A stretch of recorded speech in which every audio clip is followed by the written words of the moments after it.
Happy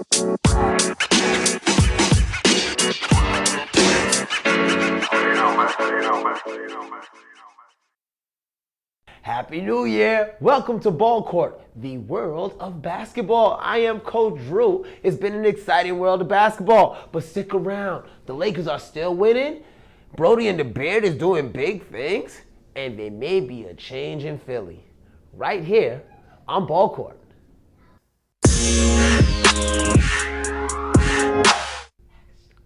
Welcome. It's BallCourt, the world of basketball. I am Coach Drew. Unfortunately, we have to start today on a solemn note. Yes, one of the leaders of basketball, the person who brought basketball to the world, who made the world of basketball what it is, Emeritus David Stern has passed away. He died January 1st, 2020. One of the greatest men for basketball that we have ever known. He actually changed the platform of basketball. One of the great things that I loved about David Stern was he took what most had seen at that time as a game that was too ethnic, that a game that was too corrupt, it was too wrapped up in what the dregs of society was doing. It was caught up in gambling. There was a great amount of drug use going on at that time. The games, there were fights breaking out in the games constantly. He changed that around. He implemented a drug policy in which you will be greatly fined if caught using either, not just performance enhancing drugs, but even if you get caught using any recreational drugs. He made it where now when they weren't seen as hoodlums and thugs, but they were seen as what they were, $1 million businessmen. He took the average player making barely anything and made them into stars. This man has grown the game in so many ways. If it wasn't for the great thinking of a David Stern, what would have happened after Larry O'Brien retired? What would have happened to the NBA? There would have been no Lucas. There would have been no Yao Mings. There would have been no Giannis.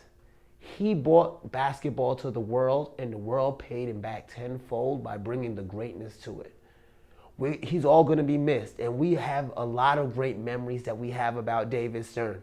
One of my first memories of David Stern growing up in New York was the frozen envelope. You know, the one thing that the conspiracy that changed everything around in New York, that brought Patrick Ewing to the Garden. That was one of the things that I actually was like, wow. For the first time, that was my first image of David Stern. And every year, I sat in my living room and waited to see that image over and over again of him welcoming the next person, the next great to the stage. We knew that once you shake the David Stern's hand, the career has started. Your greatness has now started. So we sit back on the days when we watched that LeBron James, the young LeBron James in that all-white suit, as he shook David Stern's hand, and David Stern is backstage trying on LeBron's jacket that almost reached to his ankles. But still, he was that kind of person. He was fun-loving, but he was also a disciplinarian. He was also the type of person who wanted things his way. He had a vision for the NBA, and he carried it out. He was what all of us should dream to be. A person hard and fast in their morals and their conviction, but not too locked in where they're unable to change. So one thing I want to do to go ahead and give a tribute to David Stern, I want to talk about some of the great things that he did and some of the things that really scared me. One of the greatest things that he did was when he banned Michael Jordan's first shoe, when he banned that shoe due to the fact that he had broke the color guidelines for the NBA shoe. The great thing about what he did then, he was able to go back, see what was wrong, and see the opportunities that the shoe industry had for the NBA, and he took advantage of that. That's a great leader, one who could see their wrong and build off of that. So David Stern, you're going to be truly missed. And yes, he was hospitalized on December 12th due to a brain hemorrhage, but he was able to only make it to barely into the new year. At 77, you left a great mark on the world, on our families and our people, and as well as on our game. And we thank you. Next, I want to go on to speak about the Lakers in something a little bit more uplifting. I want to go ahead and talk about how the Lakers are back to their winning ways. Yes, we all watched on Christmas Day where they took a loss to the Clippers. But the Lakers did not falter. They lost another game after that, but they came back showing some winning ways. And the games that I really want to highlight to show what the Lakers have been doing is a couple games. First, I want to talk about that Lakers versus Suns game. 117 to 107. The score shows that it was a very close game, but if you watched that game, if you sat down and got to watch those first 3 quarters, you would have seen it wasn't that close of a game. A matter of fact, in the first half, they had them up by, I believe, 22 to, I believe it was 25 points that they were up at one point, even reaching as an amount of 31. The Suns, of course, turned it around. They came back. They lost by 10. A lot of people got scared. A lot of people got nervous. I got nervous. I'm watching the game. I'm like, come on, what's going on? Here's what my assessment of it was. We kept in LeBron and Anthony Davis way too long during that third quarter, keeping that stretch going a little bit too long and not having them play all the way until the middle of the fourth quarter. Now, and that's my viewpoint that I saw as a fan. As a player, we're in January. This is a long stretch going this time. You got a month to go, a month and a half before you get to the All-Star game. The season has already is well into the season. That the new of the season is starting to wear off. These are the dog days of basketball. There's going to be a lot of comebacks. There's going to be a lot of wins that are kind of sloppy looking wins. There's going to be some ugly looking wins. There's going to be ugly basketball during this time. I understand that. Granted, I definitely can understand that. And when you watch the Lakers on a whole, you can see that's exactly what's taking place. It was just ugly basketball just during this time. But they can clearly show that they can dominate at any time. Let's go ahead and take a look at the next game. Hold on. Before we get off of that game, I want to talk about how LeBron James played in that game. He was an absolute magician. I'm talking a triple-double, a 31-point triple-double at that. And the fact of the matter that he had 12 assists in that game is going to go ahead and highlight the new style that they're playing with. I love the Lakers style. It is the Lake Show revisited, and it is absolutely beautiful. As a matter of fact, I want to go ahead and dive into that a little bit further. Let's talk about Anthony Davis, how he played against the Pelicans. Wow. You ever go back to your old job, and you know that your new job, now you're doing a lot better? That's how he showed up. He came up in there like he had his new boo, and he showed up at his old girlfriend's house. And he was stunting on them. It looked ugly. I'm going to tell you the truth. He had 46 points. Yeah, there's nothing you could do with that. Even though the team on a whole had only 123 points, he had 46. People say, well, LeBron only had 17. Okay. Did he need more? No. At that point, at that level, right there where everybody sat around and said, we gave up way too much. Lakers gave up too much to get Anthony Davis. Who else scored 46 points? Because I remember we gave up Lonzo Ball. Lonzo Ball only had 21 points in that game. And don't get me wrong, he had an amazing fast break defense. Lately, especially since the trade rumors started to come around, Lonzo Ball has been coming into his own. But let's stop and think about it. Let's take a look at these highlights here. When you go down and you watch what Anthony Davis was doing during that game, he was moving it. He was attacking. He's attacking the basket. He's going at the basket on pick and rolls, going back and forth. How are you going to stop him if he's going on the weekend? He's going to take it in at you. He's going to be the type of person that is very hard to stop. Anthony Davis is a higher level of player. And clearly, Pelicans could not handle that. So when you even take a look at the tape, it shows you, how are you going to stop him? How are you going to contend against an Anthony Davis? And if you do get to go to Anthony Davis, we're going to go ahead and take a look at the tape again. because you got the other players around him, like a Kyle Kuzma, like a Danny Green. Watch Danny Green. Danny Green went off for 25 last night. So, yes, you gave up a couple players, but we got Anthony Davis. Yay! That was worth it. Whatever he had was worth it. And I don't want to say, before we go, I'm not going to take anything away. Lonzo Ball had a great play. That great dunk. He had a breakaway play. He was playing a very good game. But you're just no match for the Lakers at this moment in time. They're just on that level. And I just got to say it. It's the Lake Show all over again. If you're not happy about this, why are you watching basketball? The only thing that should make you upset about that the Lake Show is playing at this level right now is that the Celtics are not. Yes, that was a shot at you, Boston. Gotta love me. Anyway, let's go to Philly. Whew. Philly. Funny enough, Christmas Eve, I sat down with the host of The Blitz. We were talking about basketball. That's what we do. Here at CWN Sports, we get together, we all sit around, we talk about sports. That's how we have fun. So me and Malik hosted a Blitz. We're going back and forth. He's telling me about Philadelphia 76ers. I told him, the 76ers are a quality team. If Joel Embiid can play at Joel Embiid's level, they're going to be a tough team to beat in the East. But I don't think they're going to be able to go against the Bucks and beat the Bucks. Needless to say, they thrashed the Bucks 121-109.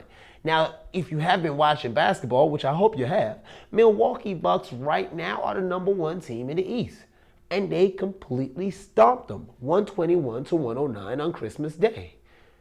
But like I was telling Malik, it could be just a hype of the situation. Yes, you have some great athletes in that locker room, but there's something missing about them. There is something missing. And this is what I'm saying. After that 121-109, let's take a look at the next 3 games after that. Because I'm not even going to talk about last night's game against Houston. Not yet, at least. Let's take a look at the next 3 games after that. Orlando, they beat you 98-97. Lose to Miami, which is a quality team, one of the best teams in the East. 117-116 in overtime. You stop and think to yourself, what could have done that? What's the catalyst? What's changing? What right now is the thing that's holding them back from winning these games? They lost to Indiana 115-97 in a blowout fashion. Josh Richardson, after that, he started talking about that there's no voice in the locker room. There's no accountability in that locker room that's going on. Now, I'm a huge believer in that you can't blame the athletes. These are all-star athletes. Ben Simmons is an all-star athlete. Yes, he needs to spread the floor a little bit, get those 3 points going up, stop being afraid to shoot those threes. Granted. But he is an all-star. Joel Embiid, all-star. Horsford, he's an all-star. He's stretching the floor. But what is it? Why aren't they doing it? Where is that lack of accountability coming from? And my thing is Brett Brown. Hands down. You got to get rid of that coach. The coach is no longer the voice of fear or intimidation. He's not sparking anything in that locker room. You could tell they're turning a deaf ear to him. Now, I'm going to jump into that Houston game last night. I watched that Houston game.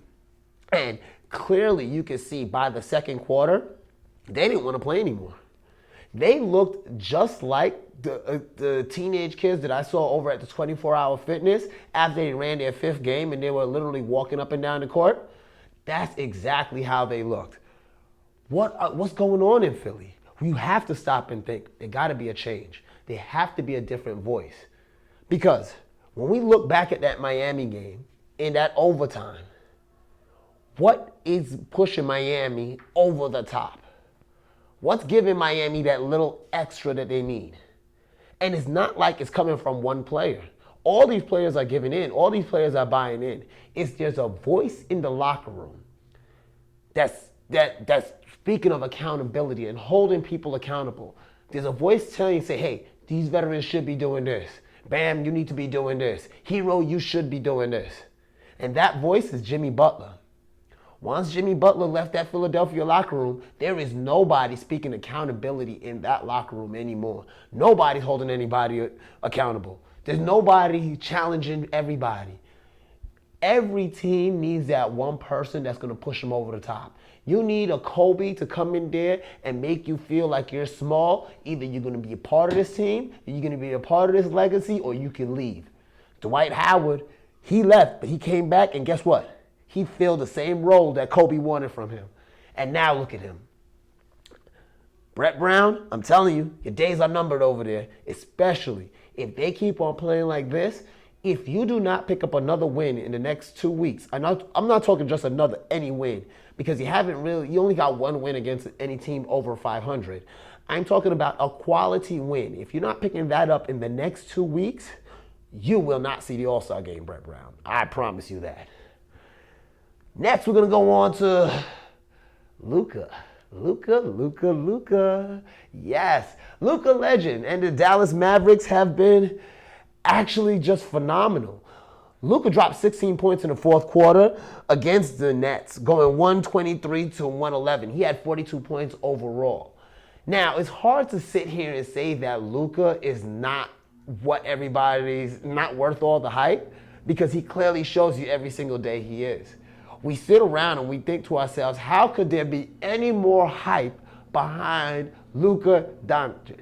How? It's like he's right now tying one of the greatest players to play the game right now. He has stats that tied the greatest player to play the game ever. What could he do possibly to elevate his stardom? And guess what? Luca signed with Jordan Brand. That's one way you can do it. Sign with the greats. Yes, he moved his stardom up just another notch, signing with that Jordan Brand. And also, another great thing to keep that stardom high in the sky, Luca. Yes, he is the leading vote getter with the All-Star right now for the Western Conference.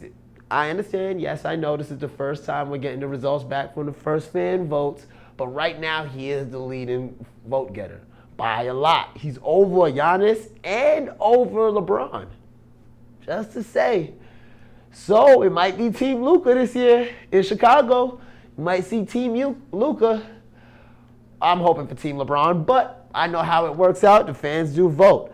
Now, not to mention, I have to talk about one of the best three-point shooters this year, or one of the best three-point shooter percentage that we've seen this year, 43%. We have to talk about this kid because he is absolutely on fire. Seth Curry. Seth. I'm sorry, Golden State. Just keep on waiting a little bit longer. Things are going to work out. But yes, Seth Curry, he is absolutely lighting it up. 25 points, 2 rebounds, 1 steal. I'm not saying he's moving the ball like his brother, but he's definitely shooting like his brother. 43% from the three-point range. He is absolutely lighting it up. I have to say, I'm very much impressed with what he's doing over there. Great game, great balling, great things. Now, I want to give a shout out before I get going. Because I know I've been talking for a while. We're about to go to break. But before I go to break, we gotta talk about certain things that has popped off over the decade. This is our first show of the year. First show of the decade, as a matter of fact. And I want to talk about some of the decade's best. So let's go ahead and give a shout out to some of the best ones of the decade. First and foremost, DeAndre Jordan. You know, he was the best rebounder of the decade. Shout out DeAndre, beasting over there. And his former teammate, Chris Paul, one of the best passers. I loved it when they had Lob City going on. I'm going to miss Lob City, even though it wasn't a Clippers uniform. And Chris Paul wasn't in a Lakers uniform, thanks to David Stern, because he blocked that trade when, the NBA had the New Orleans Pelicans. Actually, they were the New Orleans Hornets at the time. Y'all remember that. That's another thing that David Stern is remembered for. Stopping Chris Paul from being a Laker with Kobe. That would have been amazing. All right, but another people that we're going to talk about, some of the best of the decade. James Harden, one of the best scorers of the decade, hands down. Dwight Howard and Kawhi Leonard, both defensive players of the decade. And I want you to all stop and think. I'm not talking about these people who are prisoners of the moment. And you're talking about Kawhi Leonard. Kawhi Leonard, honestly, when he played for the Spurs, one of the best defenders to ever play the game. He could lock down anybody. I'm telling you, if they didn't take his leg out, the Spurs would have won that championship too. Anyway, all right, next, we're going to talk about the number one player of the decade. Yes, 3-time MVP, 3-time Finals MVP, 3-time NBA champion, 10-time NBA All-Star, and All-Star NBA MVP. Yes, you know him as LeBron James. Yes, the king himself. LeBron James absolutely was phenomenal. But before we get to going, we're going to talk about real quick Brody and the Beard. Yes, I talked about him. He was one of the best scorers, so how can we not talk about him now? As a matter of fact, what he did last night against Philadelphia, I'm not going to go ahead and really discuss that just for the simple fact that it was against Philadelphia. Their defense was not playing him hard. He was literally able to score anytime he wanted. They were so scared of fouling him. I want to talk about their game against the Nuggets. When they had 130-104, they beat them. James Harden had 35 points, 8 rebounds, 6 assists. Russell Westbrook had 28 points and 7 assists. We speak of Brody and the Beard. When is it going to fail? It doesn't seem to be failing. Every time I look up during the season, they're picking up big wins in big ways. Now, I know what we're talking about. I know where y'all coming from. Let's talk about this in April. But come April, are they going to be the same Brody and the Beard? Or is Brody going to transform into what is needed? We spoke about this on the other show. Russell Westbrook keeps on coming up and doing exactly what is needed in order for the team to win the game. He doesn't need the cheers. He doesn't need all of this. All he needs to see is those W's. And I'm liking what I'm seeing over there. Now, the Joker, he tried. He tried to fight him off with 21 points and 4 assists. But when you got Brody and the Bears showing up, I'm sorry to tell you, you're not going to win. You're not going to win. I want to know, why isn't Jamal Crawford signed yet? What are we doing here? All right, we just talked about a couple teams just now, such as a Philadelphia 76ers who needs a voice in the locker room. We talked about how great the Lakers are doing, but I'm going to tell you the truth, your second unit still needs a little bit more scoring. You need a little bit more pop coming off of the bench in that second unit, especially if you're going to contend in the West. We spoke about the Houston Rockets, how they look, with Brody and the Beard on the floor. What's going to happen when they're off of the floor? Who comes off the bench to add that? So, names like Jamal Crawford comes up. But still, here's what's actually holding it back. There's other names, there's other people coming back. We think to ourselves, why don't the Lakers sign him? They could sure use those points. Think about it, he had 51 against Phoenix for his last time, 27 in the game before that. So, don't we need those points? Yes, we do. But there's certain things that hold us back from having a Jamal Crawford come back now. With the Lakers, you got to think about it. Darren Collison has now thrown his hat into the ring. He said he wants to come back either for the Clippers or for the Lakers. To be honest with you, for the Clippers, I don't see it making much sense. Darren Collison, he's a great ball-handling guard, great three-point shooter, but also him coming off the bench, he's going to take the ball out of the hand of Lou Williams. Lou Williams has been doing great for the Clippers. But for the Lakers, he makes a lot of sense. He's a scoring point guard with a three-point percentage of 40.9. That means he allows him to spread the floor. It also allows him to run that second unit as well as give Kuzma an opportunity to score a little bit more. Yes, outside of the Christmas Day game, Kuzma hasn't been doing a lot of big things, scoring, been running his mouth, but not doing a lot of big things, So these are the things that we got to look at. How do we get Jamal Crawford into the league, especially when you got players like that who's a younger player and was a heavily sought-after player last season before he announced his retirement? the new NBA that we're looking at now. You can take a sabbatical, come back, jump on a winning team, grab yourself a championship ring. But where does Jamal Crawford fit in the new NBA? Is the door closing?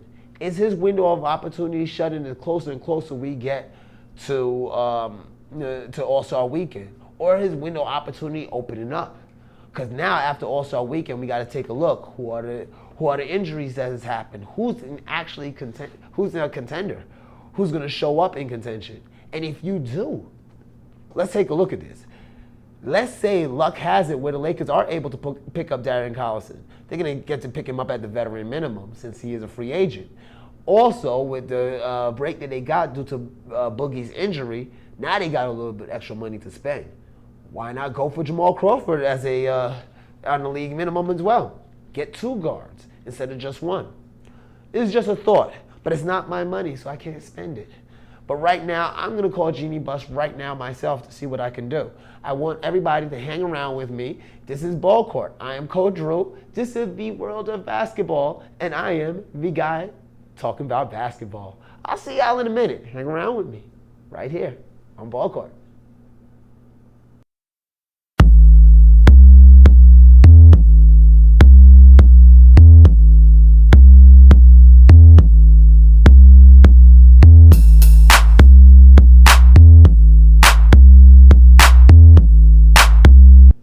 Welcome back to BallCourt. I am Coach Drew. This is the world of basketball. And with our world of basketball, we must talk about the college kids too. Because I believe the children are our future. Teach them well, and let them lead the way. All right, so we're going to talk about the Oregon Ducks. Number 4 Oregon Ducks. Now, with this college part that we're talking about, this is just about upsets.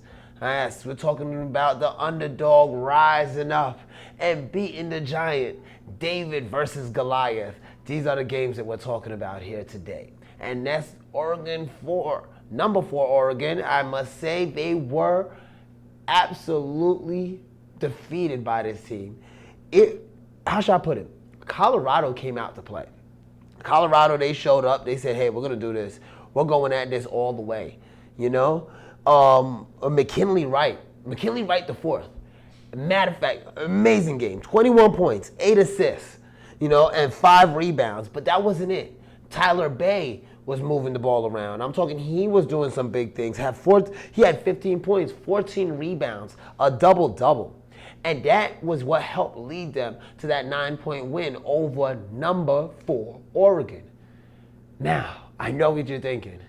Nowadays, in college basketball, it seems like the higher you rank, you got a target on your back. But it goes to show that the parity in college basketball now is something that's worth watching. It makes every game a possible upset. How could you pay a child $150,000 a year to miss out on that? That's an absolute amazing game. Whew. The feeling that those youngsters had to have had going back home had to be like, wow, we did it. We did it. And yes, that feeling was not lost on Syracuse. Syracuse did not just beat the number 8 Florida State. Number 8 Florida State walking into that game against Syracuse was not only just number 8 in the nation, but they were undefeated. Nobody this year has beat them. And how did Syracuse do it? In an absolute beautiful fashion, in a game-winning alley-oop. Yeah, we are talking about women. Yep, we won on a game-winning alley-oop from out of bounds on a sideline play. Cutback alley-oop, beautiful layup, game, 90-89. I'm gonna tell you the truth. Florida State players even sat there and watched. They couldn't be upset at that. That was an amazing play. It was an amazing play called by the coach. It was an amazing play by the players. It was executed properly. The timing was right. Everything worked for them to win that game. And I have to say, they went out there. Now, Kia Gillespie for Florida State, she had an absolute monster of a game. 27 points, 12 rebounds. As well as Nausea Wolfo, a guard, 19 points, 6 rebounds. They played basketball. They went out there, they gave it their all. It wasn't like they stole the game. Not like what has been happening in men's basketball where the Davids of the world has been stealing those games from the Goliaths of the world. This was an all-out boxing match, and they went back and forth. As a matter of fact, I want to give a shout out to Kira Lewis from Syracuse. 21 points. 21 points against the number 8 team in the nation.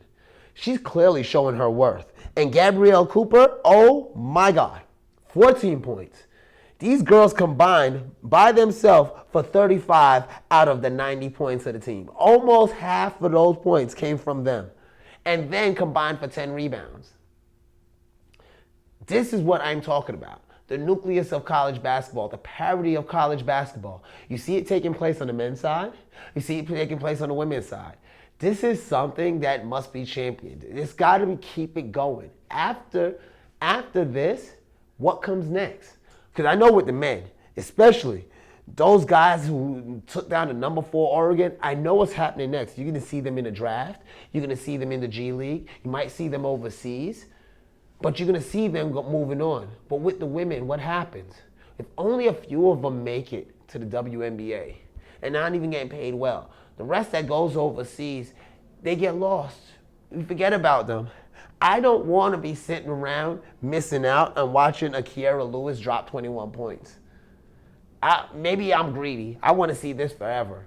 We got to make sure that the WNBA players are getting paid that kind of money because we got to see something like that going on forever. I absolutely love what the college has been doing. I love how the upsets has been going. But I want to go ahead and jump across the pond. I want to talk about, no pun intended, but I want to talk about a hot topic right now. And that topic is the fires that have been raging over in Australia. It's been actually engulfing Australia, and a lot of people has been suffering due to it. And the NBL, the stars are speaking up. The main star that actually started speaking up about the whole thing is a young GOAT. Yes, a young GOAT. Lamelo Ball. He actually did a GOAT move, and he's not even in the NBA as of yet. He's donating 1 month's salary from his NBL salary to the victims of the Australia wildfires. Now, I know it's a small amount, but he's also helped the NBL and other charities in that area jump on board. There's other celebrities now following his suit, but LaMelo has started it all off. Now, I want to go ahead and address this. What LaMelo Ball brings to a community is more than just basketball and more than notoriety. He brought it to Lithuania, and he's bringing it to Australia. But the thing that I enjoy about him is his willingness to give back to the same community that he's given basketball to. Yes, he did not have to do that. I understand. There was a lot of Australian players that didn't. He did not have to do that. He did not have to go out and visit with the local kids in the community, but he does it. Now, this is the type of player that we want to be the face of the NBA one day. We're looking for him to be the face of the NBA one day. So we have to look at it as it's more than basketball. It has to be more than basketball because as David Stern has showed us, this is an international game with the international love that we have to have for it. So the fact that he's humanized things and he's willing to give to the people that are in need and not just give them a great show to watch in the stadiums, but to give them great hope outside of it as well, I applaud you, young Ball. I applaud you.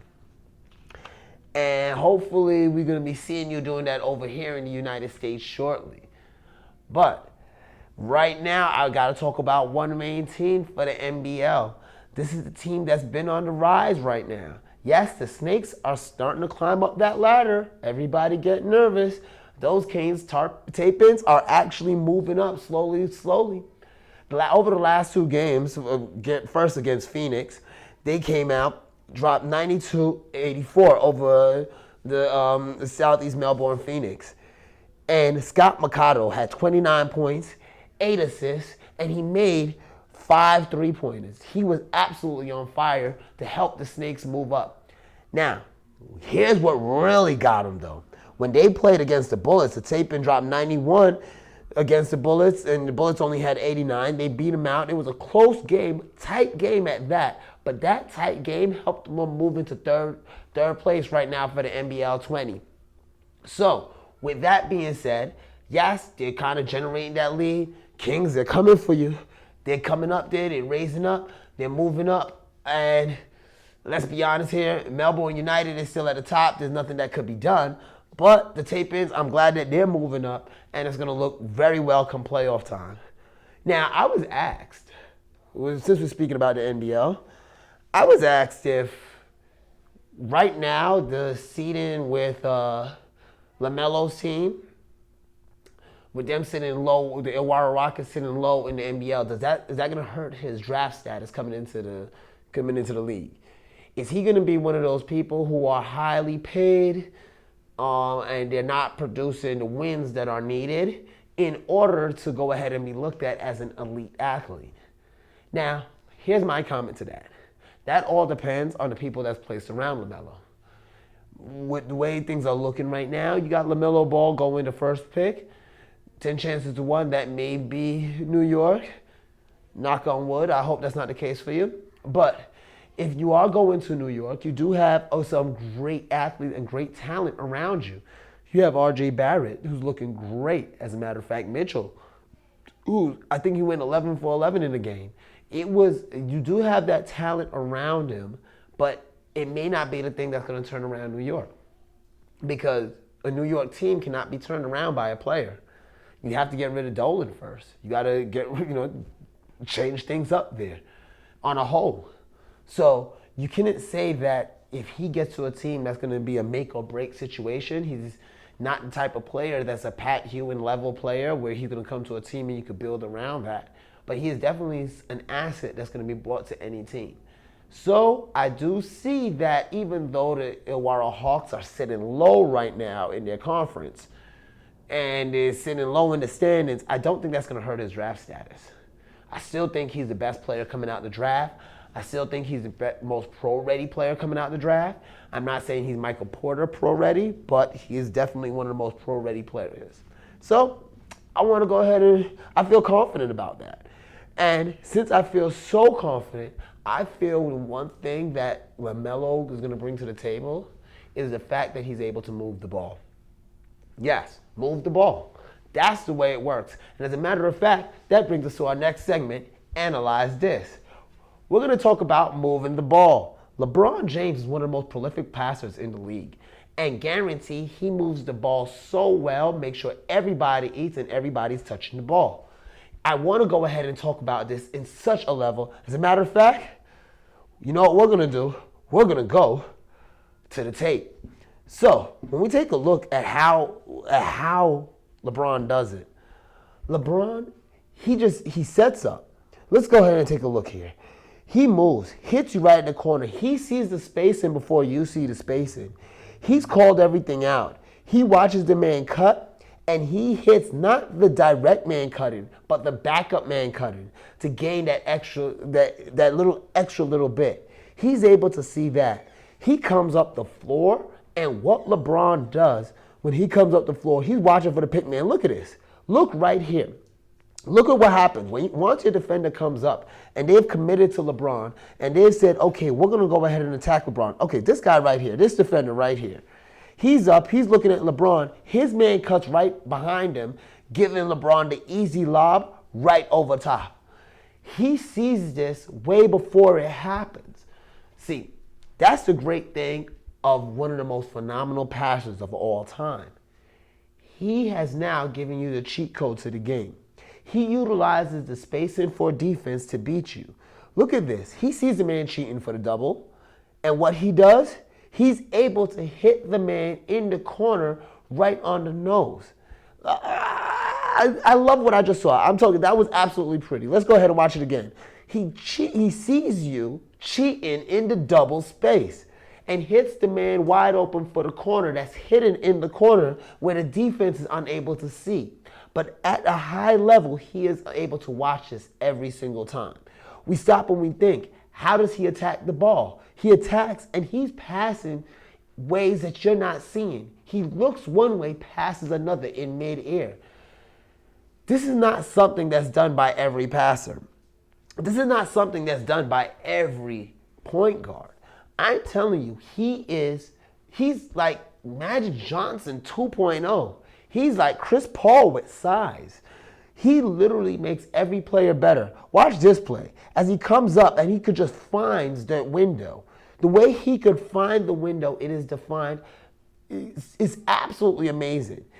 On that, you can't go on the pick and roll. You can't set. You can't move on a double team because he will see you.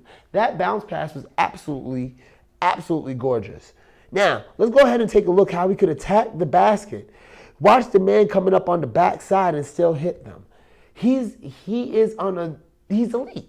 He's elite. Let's just take a look at this. What? How do you get Dwight Howard that open? At one point last game, he had Dwight Howard shooting 6 for 6. He is the king. He is hands down one of the best passing big men who ever played the game. I could sit back and watch him for hours and hours and hours, and we could go through this with a fine-tooth comb, and we can see that every single move that's made. Look how he allows the man to come up and play. Dwight Howard was wide open. Hands down, look at this. Absolutely amazing. Absolutely amazing. You cannot sit back and have a player of his caliber and think to yourself, he is not king. He can score. He can defend. He can rebound. He can pass. He is the one player on the court that is the most dangerous. He's like Wes Unseld with ball handling skills. Think about it. You watch Anthony Davis. You see the plays. How many times do the pass goes from one paint to the other paint? Nobody dribbles. Hands down, the greatest passer ever. And that's what I want to analyze. That's what we're going to want to talk about is the beautiful passing and the dimes of LeBron James. Man, that was a beautiful segment for Analyze This. Matter of fact, I'm going to go ahead and take a quick little break. We're going to be right back with more BallCourt. I am Coach Drew. This is the world of basketball. Shady or Genius is next. Hang around.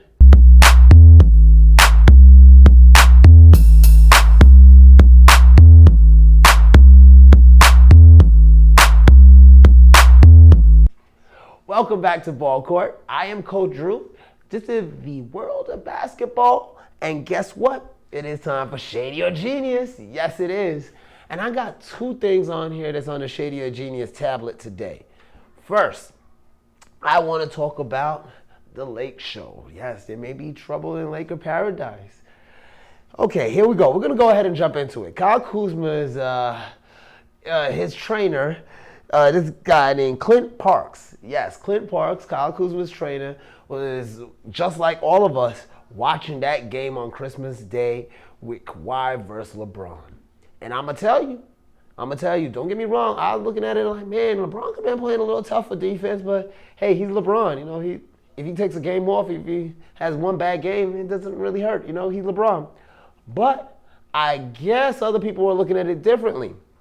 Now, my guy, Clint Parks, he was saying, watching, let me go ahead and throw, while this graphic jumps up on the screen, I'm going to go ahead and throw on my glasses for you a second.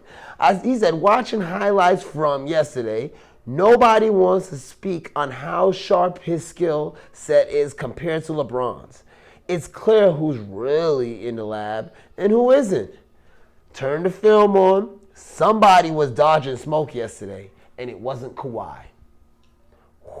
That's some tough words. Now, if my trainer said that about my boy, I'll jump on Twitter immediately to say something. And Kyle Kuzma did. He jumped on Twitter to say, call a spade with the emoji just like that. Call a spade a spade. Now, that tweet was later on deleted. You know, he's actually turned away from it and started to make it seem as if, you know, he has no problem. He can't control what another person says. That's what he told LeBron. He can't control what somebody else will say, but he has no problem with LeBron. LeBron knows how their friendship works and things of that nature. And I honestly do believe him. Of course, LeBron stated that, you know, anybody who's trying to get some kind of name off of him. Name recognition is going to drop his name in there.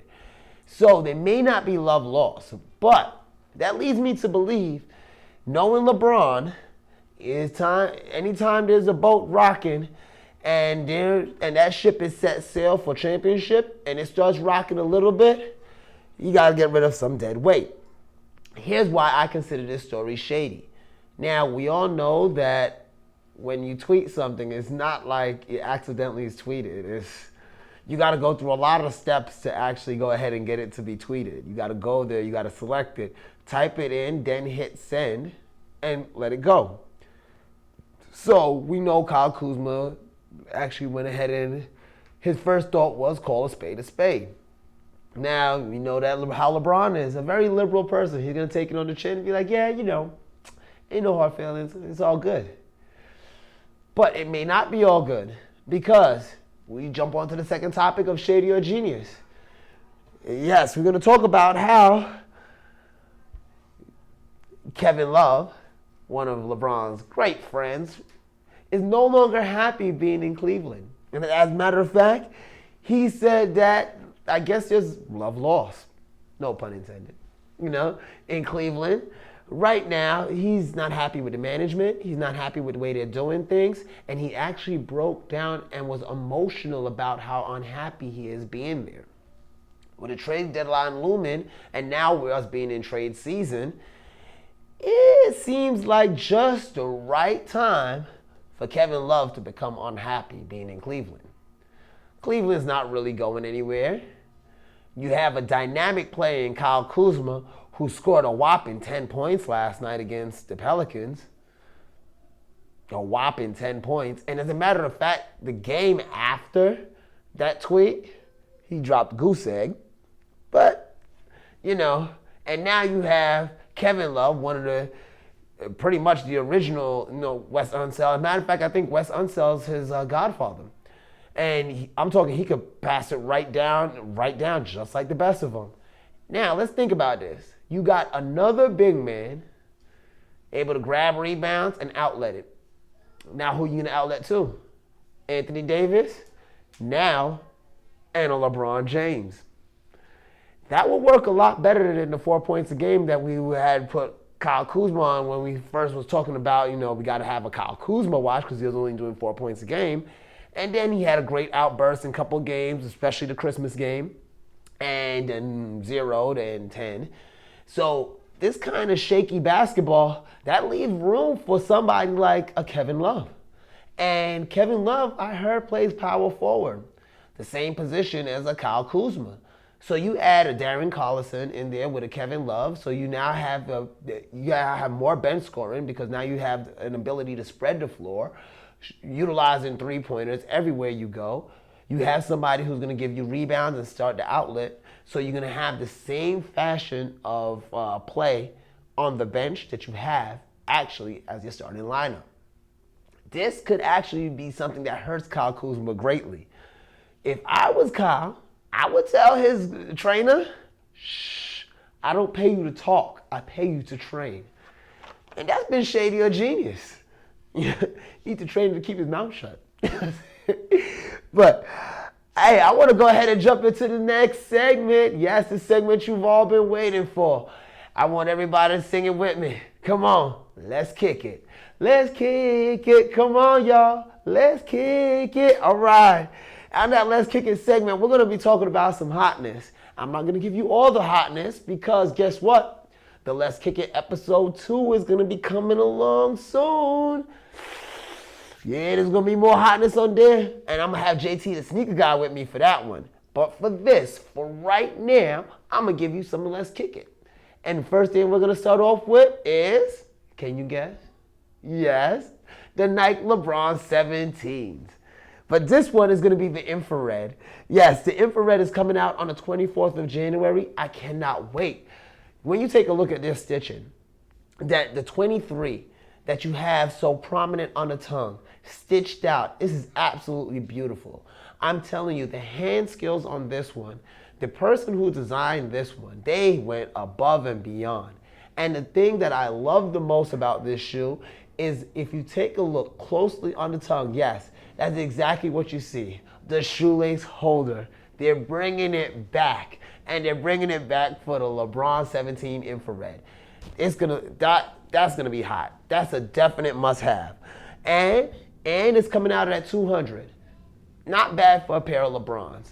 And that's gonna be the 24th of January later on this month. So please go ahead and keep on looking out for that. Now our next one. And this one, I wish JT the Sneaker Guy was here with me on this one because I know this one he's gonna absolutely love. Yes, on the 19th of January, the Air Foam 1s are being released in the cracked lava color. Woo! That cracked lava colorway is absolutely amazing. It looks like red snake skin on it. It is gonna be so fire. And now, with this, I know you're sitting here saying, what could I wear with those? Absolutely anything. Anything with the orange, anything with blue, anything with red, anything with black, anything with those colors, it will pop. You could even wear a single white t-shirt and some jeans and it would be absolutely amazing. But if you really gonna wanna rock them, I'm gonna have to say you're gonna have to rock it with a JT Sneaker Guy outfit. I'm talking a pair of foams, Alonzo Mourning jersey, the home jersey at that. You're gonna love it, I'm telling you. Next, the Adidas Dame 6. You know I love those. But this one, he's coming out on the 25th of January, the Stone Cold Steve Austins, the 316. Woo! Those is absolute fire. I'm gonna tell you, I would definitely cop them. A, because I love the blue undertone that they have, the blue with the splashes of gold on them, as well as how the black is actually engulfed in them. I absolutely love it. I'm telling you, from heel to toe, those are one of the best balling shoes. I will wear those to play in. And the best part about it is, if you don't already have a shoe deal and you're playing for the Golden State Warriors, it matches your uniform. You don't have to wear Under Armours if you don't want to. That is okay. All right? Now, but before I leave, you know me, I like to give my shout outs, but I'm not going to give my shout out just as yet because I have a little video for y'all that I want everybody to go ahead and watch. I'm going to pop it up on the screen. This is my newest sponsor. Yes, I want to give a shout out to you. And y'all been doing so much for me, and I like the way things has been going.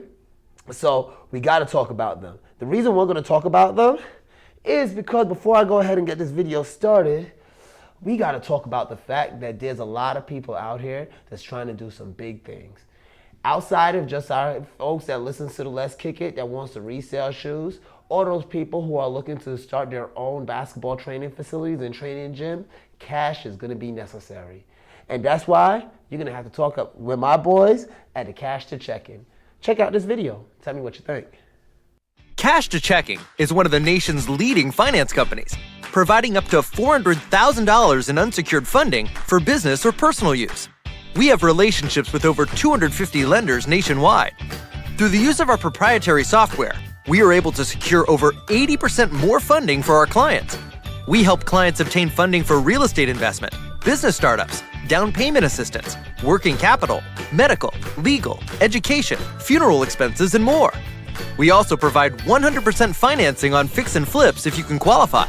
We do not offer credit cards or lines of credit, which can later be revoked.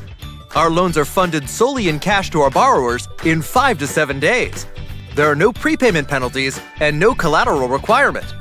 Leverage our expertise to obtain fast approvals, no upfront costs, and affordable payments with cash going straight to your checking. So what are you waiting for? Let Cash to Checking make that next deposit to help with your funding needs. Visit us online at cashtochecking.com or call 310-987-0824 to start your funding today. That was Cash to Check-In.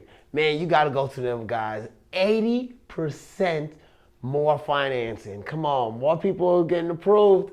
Y'all got to jump on these guys. I want to say thank you to everybody who's been watching. I want to tell y'all, if y'all have not gone to YouTube and checked out the BallCourt and subscribed and hit that bell, please go ahead and do so. Also, go to cwnsports.com and subscribe to BallCourt. The new show, Let's Kick It, that's coming out. We also got to give a shout out to them boys They over there doing their big thing with the Blitz. Malik and y'all, keep it coming, keep it coming. As a matter of fact, I made an appearance on one of Malik's shows. Y'all got to check that out on the Blitz. Also, you got to wake up. Check out that Sean Harvey Morning Show. They're doing their thing up there. And call in. Talk to them. These are some good people. These are some good people. Also, Fusion Sports is coming back. It's going to be hotter than ever. And keep on sticking around as we grow right here at CWN Sports. I got to give y'all a shout out. Thank you for putting me on every week. You can check me out. Follow me at Drew World or at BallCourt TV. And we are out of here. I want to thank y'all for watching BallCourt. This has been the World of Basketball. I'm Coach Drew.